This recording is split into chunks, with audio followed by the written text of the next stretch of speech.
In a valley of stone where the ancient trees stand, lived the greatest young archer in all of the land. His eye was a hawk, and his hands never shook. He could strike down a target without a second look.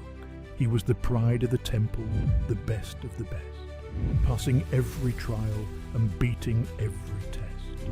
But a shadow of doubt started clouding his mind when a new young disciple was left just behind. This new rival was fast. His arrows were true.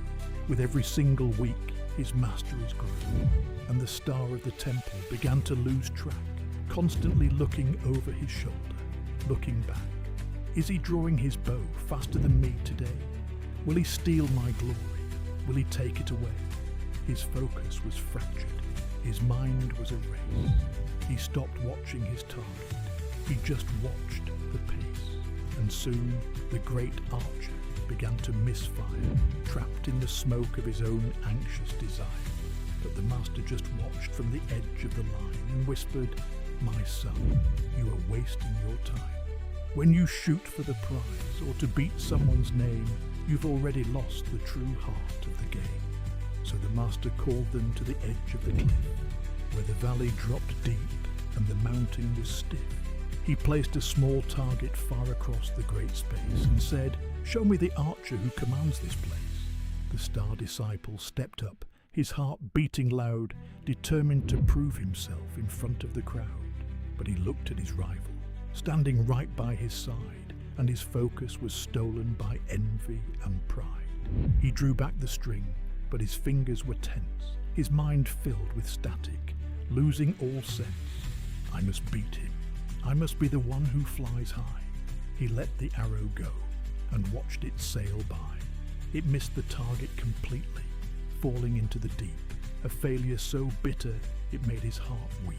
He looked at the master, his head hanging low, blaming the wind, blaming the weight of the bow. The wise old master stepped up to the line. He didn't look left, and he didn't look right in time. He didn't check the rivals. He didn't check the crowd. His mind was a mirror, silent and proud. He pulled back the arrow, his breathing went slow, becoming one with the target, the string and the bow.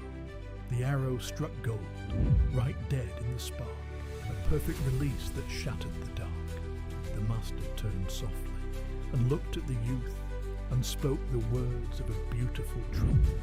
Your arrow went wide because your mind wasn't free. You were shooting at it instead of the tree. If you spend your whole life looking at what others do, you lose your own target. You lose what is true. Focus your vision on the path that you tread and shoot your own arrow straight forward instead. The young archer listened as the wind started to blow. He picked up his arrows and took up his bow. No longer comparing, no longer in dread, he looked at his life and the target ahead. Because the world has its runners, the world has its pace, but your only true target is your own inner space. Yes, the only true target is your own.